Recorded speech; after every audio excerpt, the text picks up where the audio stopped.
Hi there and welcome to WB Fine Woodworking. I'm Don. This is the shop update for December 2019. Yes, we're almost to 2020. It's hard to believe that this year is almost gone. I'm standing in front of the lathe and you saw I was sanding some handles that I'm going to be making. These are for Christmas presents, so no, I'm not going to tell you what they're for right now. You'll just have to wait till January. I do have some people that are receiving these that sometimes take a sneak peek at my YouTube channel. I just don't want to spoil the surprise. One of them has already been shipped off to its new home. We saw the lady at a friend's house recently, and so we gave them their new present. No, I don't think they've opened it yet, but at least it's off to their house and we didn't have to ship it in the mail. So that's what I'm doing right now. I'm working on finishing up the sanding of these handles that I'm making. The wood I'm using is zebra wood. It's really pretty wood and it's very easy to work. This is one of those shop updates that's going to be done in segments. I've been busy out of the shop doing all kinds of things. Of course, this time of year with all the Christmas presents that I made and also all our Christmas shopping that we had to do and decorating the house, I've just been busy. And I'm waiting for my carpenter to arrive. He and I have been working on a project on the totally other end of the house, making a little awning to go over the door that's back there. This is a door off of our master bedroom. It leads out to a deck that we had built after we moved in.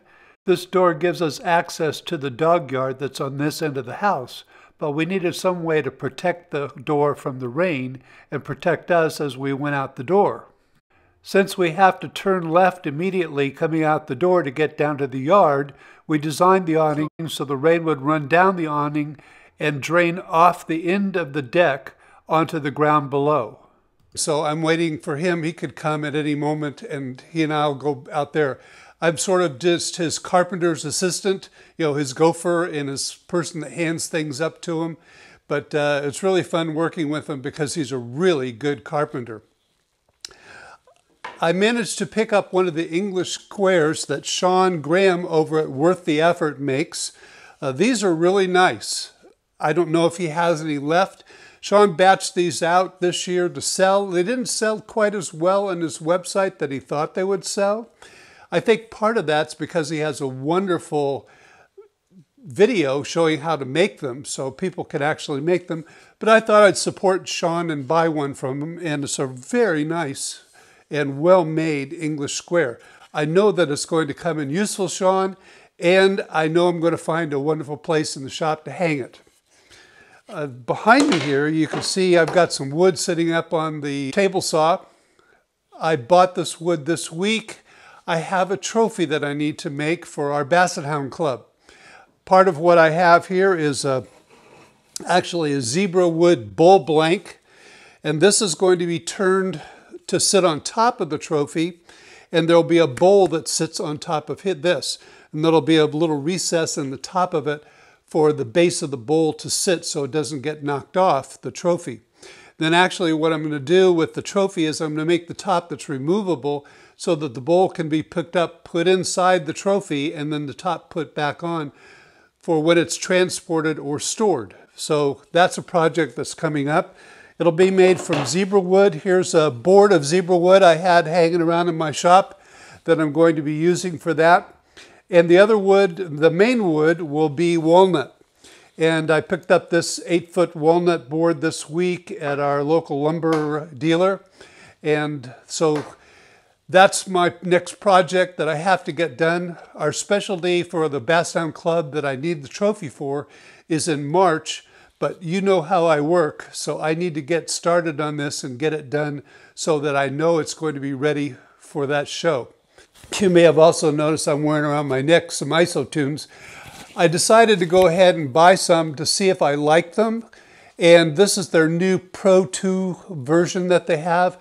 I'm finding that they're really handy. At first, I had a little trouble sealing them into my ears to block out the sound. But I've noticed that I was able the second time I used them to get them sealed in my ears a little bit better. And they did block out a great deal of the sound from the shop, and I was able to listen to my music. To hook up to these, I actually bought one of those Amazon Echoes, you know, the big one, the 3rd generation one. And I have that for music in my shop. Of course, it's not playing in the background now because I would get a copyright strike from YouTube if I had it playing. But I can do this. Computer, turn on CT22. Okay. There it goes. Computer, turn off CT22. Okay. It worked. Little delayed here. I've got to work on that. But that's kind of handy for me to have, especially when I'm using it on the lathe. Actually, the automatic plug on my CT22 has gone out. I haven't really contacted Festool to buy an extra plug. I'm thinking I'm just going to use this, but we'll have to work on the delay with the Echo. I actually went with the Echo for several reasons. Yes, I'm an Apple fan. I have a Macintosh computer, I have an iPhone, but they just didn't get their act together with their HomePod. Yes, it has beautiful sound, but there's a lot of devices that just don't work with it very well, and it's more expensive. The other reason is I get free music streaming through my Amazon Prime account. So I can turn this on and listen to music without having to pay a monthly fee like you have to do with Apple Music and a lot of the other streaming devices that are out there. So I decided that the Echo was excellent for me, and it does have really good sound. It has excellent sound, and it will pair with my isotunes. Now, speaking of the isotunes, I have noticed with these that they are a little tinny. Mark Spagnola, the Wood Whisperer, was correct when he said that his isotunes that he tried were a little tinny. I'm a musician too, and so I do notice that. But I don't use the isotunes all that much while I'm out in the shop. I like listening to the speaker. So since I have the speaker out here and it has a very nice deep tone to it, I use that most of the time. And then when I'm working at a machine, I use my isotunes. I also got a new sign for my shop. As you can see, it's personalized, and I was really happy to find that. I actually found it on Amazon. A company in Texas makes them. I'm still cleaning up all the shavings and dust around my lathe. It's amazing how far all of that goes and how it gets into everything. As soon as I get the lathe area all cleaned up, I'm going to be doing some more turning. I mentioned the trophy that I have to make, and so I have to turn the top of that. And I'm also going to turn some handles for some screwdrivers. I don't know about you, but I hate Phillips screws, but they come with everything. And so I bought some Phillips screwdriver blanks here on Amazon. Actually, these are meant to go into screwdrivers, you know, electric screwdrivers and so forth. But I decided I was going to get some of those and turn some handles. And I'd have some nice Phillips screwdrivers to use here in the shop. The other video coming up about the lathe is this Rockler dust collector. I'm going to be doing a review and showing how I've used it in my shop. I didn't pay full retail for this, and I'm glad I didn't, because I don't think it's worth the full cost. So maybe it is for some of you, especially if you turn a lot more than I do. But I'm going to do a review and show you how I use it in my shop. I'm not happy with it at all for collecting chips because they all fly this way, but it's great for using for dust collection when you sand. And I'll show you how I've used it and why it's useful for that here in my shop. Another turning project I have is a handle for one of those scoops that use for coffee. I'm the one that fixed the coffee in the house in the morning. And I got these blanks from frogblanks.com. The gentleman over there sent me several blanks, so I'll be using this one to make the handle for the coffee scoop. This one's blue, sort of a grayish color, and birch.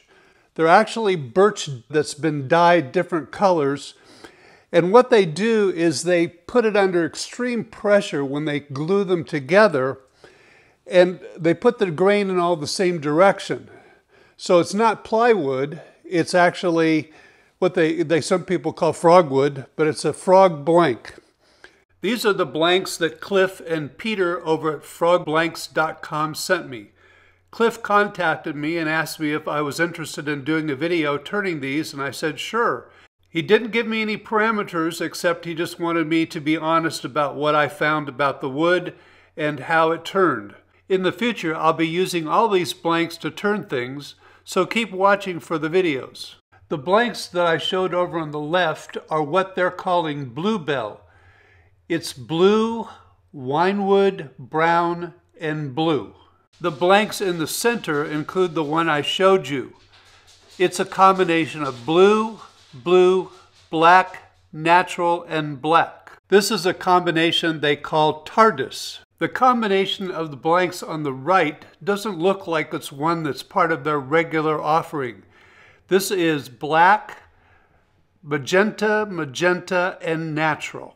So check them out at frogblanks.com. They have a lot of information about their products, and they have some examples of things that have made with their wood. Another video I have coming up is a short video on this little light. It's very nice. It's a LED light, very bright. I'm not going to shine it in the camera, but I'm using it on the lathe. You probably will notice that in an upcoming video I have on turning the handles for my Christmas presents. But it's also useful other places in the shop. It's actually a sewing machine light. But I've seen other people use them, and I decided to pick one up, and it's very nice. It's really a good light for all kinds of work in the shop. In some of my recent videos, including the segment I did for the shop update about my new sign, you may have noticed these blue lights hanging from the ceiling. This is actually a set of track lights that Pam and I bought before we moved from our previous house. In fact, I think I bought them maybe a week or two before we decided that we were going to end up moving. So they didn't get used there, and I finally got my electrician to come in and hook them up for me. And they will shine down on the workbench area and whatever else is over there against the windows. And I've already enjoyed using them. The yellow cord hanging down is from my cord reel. While I had my electrician here, I had him add an extra plug in the ceiling right above my assembly table so that I could place my cord reel right above the table. I'm back over at the table saw to mention an upcoming video that I have. I'm going to produce a very short video on how I cleaned up my table saw. I hadn't cleaned it since I bought it. Now I know that's not a good thing to do, but I just had never gotten around to it and didn't realize it needed cleaning. So I did clean it up. There were a couple of possible rust spots on the table saw, some dirty spots. I'm sure you've seen them in some of the videos where I've displayed things on top of the table saw, and you've probably looked at that and said, wow, that's really an ugly mark that he's got on his table saw. So I finally got around to cleaning it, so I have a very short video coming up about how I clean mine. Well, that's about it for this shop update. I wish all of you a very Merry Christmas for those of you that celebrate Christmas, and to all of you a very Happy New Year and a happy holiday season. I hope that the new year brings a lot of success for you in your woodworking and your shop.